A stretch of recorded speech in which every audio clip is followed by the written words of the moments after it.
So, Commissioner, we just came off of a panel about muni broadband and the role that it can play in connecting rural Americans and folks in cities that lack broadband competition. What do you see as muni broadband's role in achieving that goal?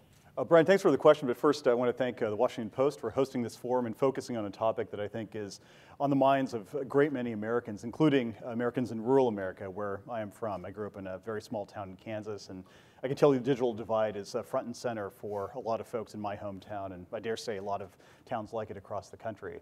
I think that with respect to municipal broadband, there's a legal aspect to the question and a policy aspect. With respect to the legal aspect, as you know, the courts are going to sort out whether or not the federal government has the ability to preempt state laws that restrict the ability of municipal broadband providers to engage in the supply of high-speed internet access services. That's something that courts are going to sort out over the next couple of months and possibly years.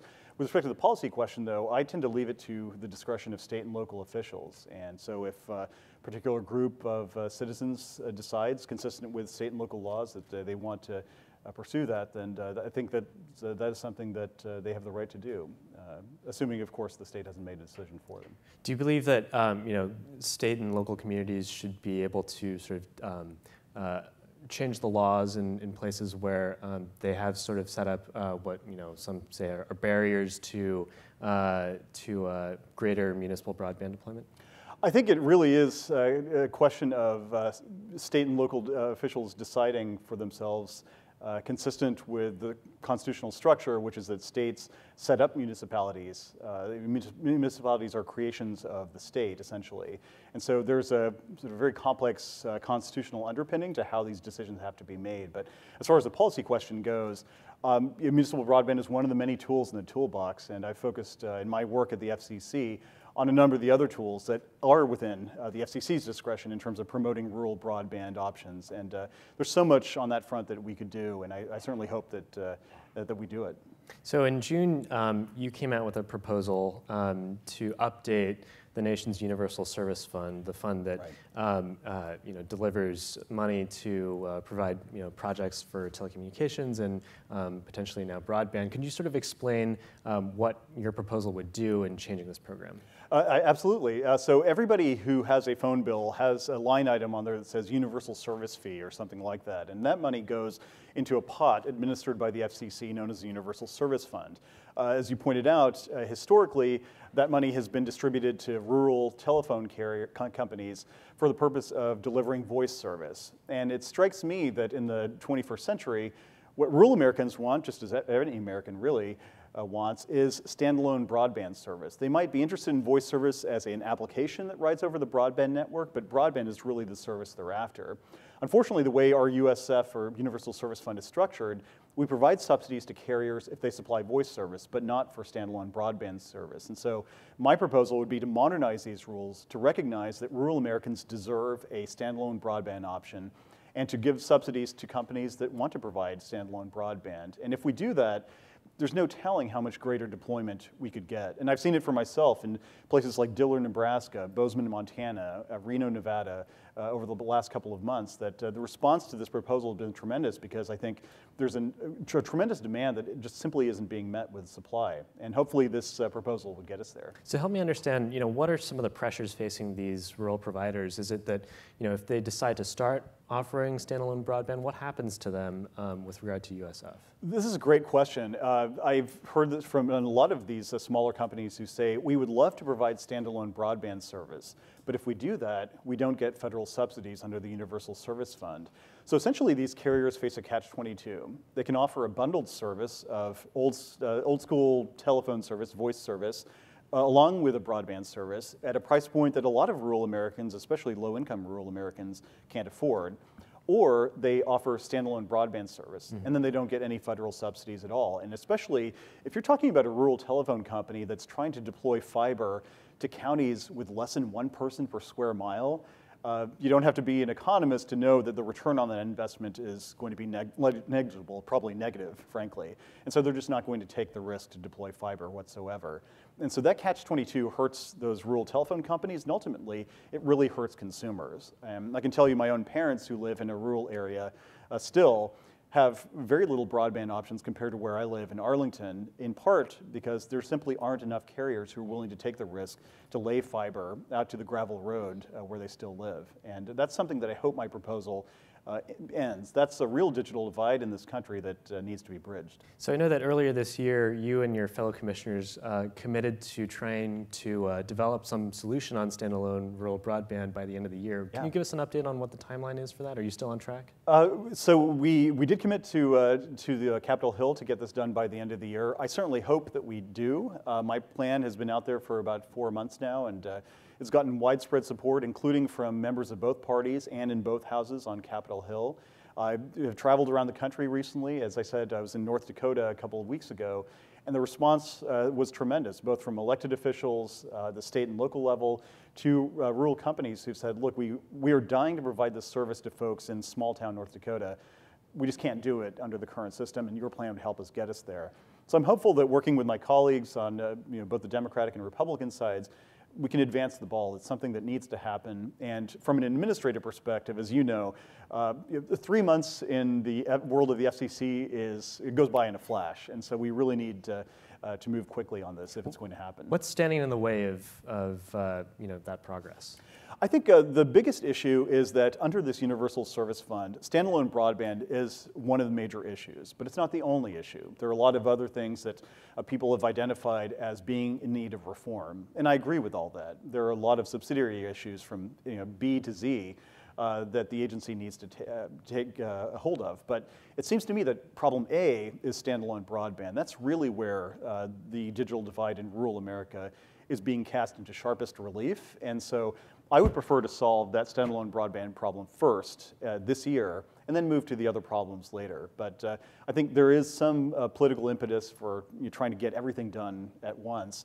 And whenever you're trying to get a lot of complex problems solved at one time, involving hundreds, if not a couple thousand carriers across the country and all the political crosswinds, it becomes much more difficult. And so I would rather let the simple and the good prevail as opposed to the perfect and complex. What is the right price for standalone broadband for people? It really depends. It's a fact-specific issue, I think, in a lot of cases. And unfortunately, if you're talking about a densely populated urban area like Washington, you can afford to lay fiber to a huge apartment building, for example, and generate a return on that investment that allows you to have a cost or a price point that's much more affordable. The challenge is going to be in rural America. How do we ensure rural Americans have an affordable system of broadband access? I'm not sure what that price is, but I can tell you as somebody who comes from that area, who still has family there and friends there who rely on it, I want to make sure that they have just the same options in terms of price and quality that we enjoy here in Washington. Can you talk a little bit about the mix of technologies that you'd like to see? I mean, potentially, if it's too expensive to lay fiber or cable or some other hard line, does wireless make more sense? Does satellite make more sense? This is a key issue, and it was brought home to me most notably when I was up in Barrow, Alaska, the northernmost town in North America. And they took me on a visit to an Alaska Native village in a huge SUV. And as we were driving, I noticed we were starting to sink. And they said, well, as you'll notice, there are no roads to this village. So how do you lay, and part of it under this quicksand essentially was permafrost. And there's just no way you're going to be able to lay fiber in some of these places. So we at the FCC and people in the private sector need to think really creatively. It could be in an area like that fixed wireless or wireless ISPs as they're known might be the best option. And that's part of the reason why I've been so passionate about getting more so-called 5 gigahertz spectrum out into the commercial marketplace.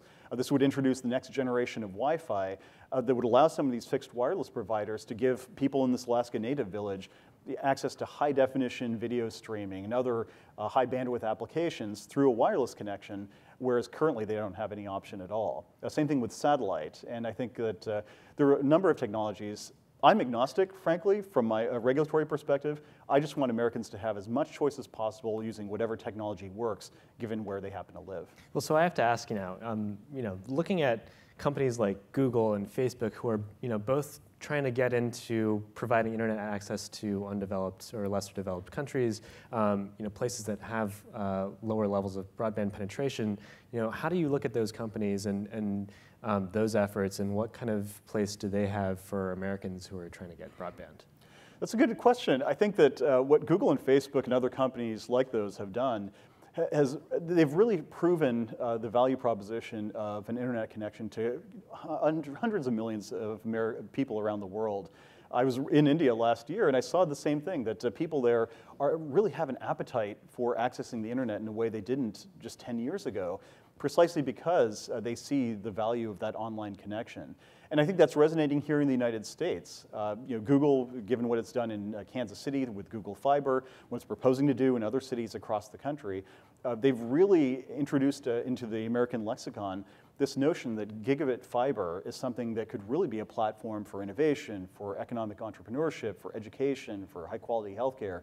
It's really changed the conversation about broadband in a way that I don't think anyone could have anticipated 10, 15 years ago, when the debate about DSL and broadband was a debate that was largely confined to the quarters of the FCC and other telecom think tanks that might have been studying the problem. Yeah, and now we're even seeing companies experiment with 10 gigabit connections potentially. And how quickly will it be before those become sort of the next sort of big target, or even commonplace in America? It's a good question. I think that one thing I've learned in this field is that it's very much like a field of dreams. And if you build it, they will come. If you build these fat broadband pipes that allow super high speed connectivity, the applications that ride over that network are going to advance to meet that demand. And so I'm not sure what the trajectory is, but I can tell you that all these innovative entrepreneurs, including in rural America, are going to find innovative ways to fill those pipes. So one more question before you turn it over to audience questions. And I wanted to take a look at the wireless industry for a second. We've seen Sprint and T-Mobile compete very aggressively on price, and I think at least in the past couple of months or a few years, we've seen consumers flock to these services, and in part because they're either price sensitive, or they're simply attracted by the messaging or the marketing or the whatever it is that they're promoting. At the same time, you also have companies like Verizon and AT&T that have sort of positioned themselves as a sort of premium part of the market, and they haven't been quite as willing to follow Sprint and T-Mobile on the price question.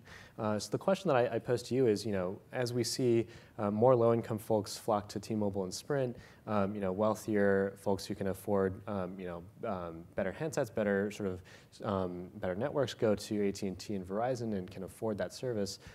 Do we risk seeing a different kind of digital divide, one that's sort of divided along the quality of the access rather than how much access you have itself?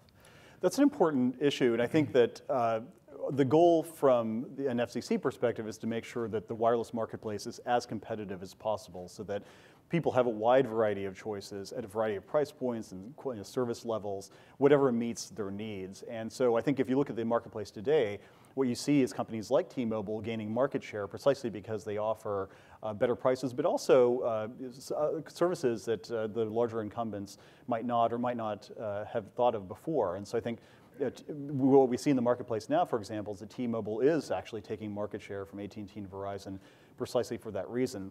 Moreover, I think it's important for us not to think of the marketplace as constrained to the traditional players. We're now about to hold an incentive auction and try to get some new wireless players into the marketplace. Additionally, I think there are some Wi-Fi based solutions that are going to be introduced over the next several years. And so I think the marketplace, as we've historically conceived it, is about to change rapidly. And so I think that's ultimately going to be a challenge for those established players, but it's going to be a benefit for wireless consumers. I think we have a few questions from the audience. Okay. First question is, proponents of net neutrality say that it's a key to digital inclusion. Can underserved communities be protected in a market-based scenario?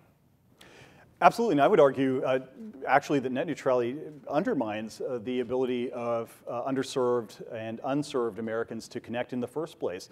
As I pointed out earlier in response to one of your questions, one of the biggest challenges in this country is making sure that people have broadband at all, that deployment, there has to be a business case for deployment before you can get to questions about network management. And what we've seen in a lot of areas, what I've seen personally, is that in a lot of rural areas, these people just don't have broadband options, in part because it's just going to be more expensive. And so the more complex and the regulatory overlay for these broadband providers to deal with, the less likely it is that they're going to be deploying. And in fact, we've seen evidence of that. Wireless ISPs, for example, have told the FCC under oath that they are holding back on their network investments in unserved and underserved areas. They're refusing, for example, to upgrade from 3 megabits per second to 20 megabits per second, precisely because they're not sure how these net neutrality regulations are going to apply to them. And from providers big and small, we're seeing evidence in that. So my own goal would be for us to promote more competition, to make the business case for deployment easier, so that people who are in rural areas or any underserved area, frankly, have the wide variety of options that would take the problem that net neutrality is designed to address off the table entirely. Another audience question? Last one from the audience. All these conversations are pretty wonky and very detail-oriented. How do we impress the importance of this and the nuances of this to the general public? This is a great question. I'm reminded of it every time I talk to my parents about what I do, because they ask me to translate it into English. And the way I do that is by telling stories about what broadband enables. I mean, I tell them the story, for example, of CNC processing, a husband and wife team run by Chad and Courtney Lotman in Diller, Nebraska, a town of 287 people. 20 years ago, they had the foresight to create what was then a pretty upscale website that would allow them to market their products. Fast forward 20 years, they now employ 40 people around town. They distribute their product at a wholesale level to all 50 states. They sell retail at Whole Foods, to the PGA Tour. I mean, that's a great example of what broadband enables. And I tell them the story of Chelsea Pickner, a woman in Sioux Falls, South Dakota. She was interested in fashion, but she thought to pursue her dream, she would have to move to Chicago or to Los Angeles. But her then fiance, now husband, told her, no, you should create a social media presence using a broadband connection to market your services. And now she too ships to all 50 states. She gets people coming in from Hong Kong to look at some of her designs in Sioux Falls, South Dakota. Or I tell them the story about Gabe Hopper, a guy I met just about a month ago in Reno, Nevada. A Silicon Valley native, he was an engineer, and he thought he'd always be in the Valley because, after all, that's where entrepreneurship happens. But because of broadband, he moved to Reno, Nevada, because there was enough of a broadband infrastructure there. And now he's starting helping to build a company called UsTime, which enables people using essentially a Skype-type application to read stories or play checkers with kids far away, sort of the ultimate grandparent-kid application. I mean, these are the kinds of stories that I think illustrate the importance of broadband in the 21st century. And I think if you illustrate what is possible, given that broadband connection, the fact that there is this democratization of entrepreneurship and opportunity, there's no telling how important broadband could be in the 21st century. So that's something that I hope unlocks the possibilities of broadband in the future. Well, Commissioner, thank you so much for your work, and thanks for coming on here today. Thanks very much for having me. Commissioner Ajit Pai.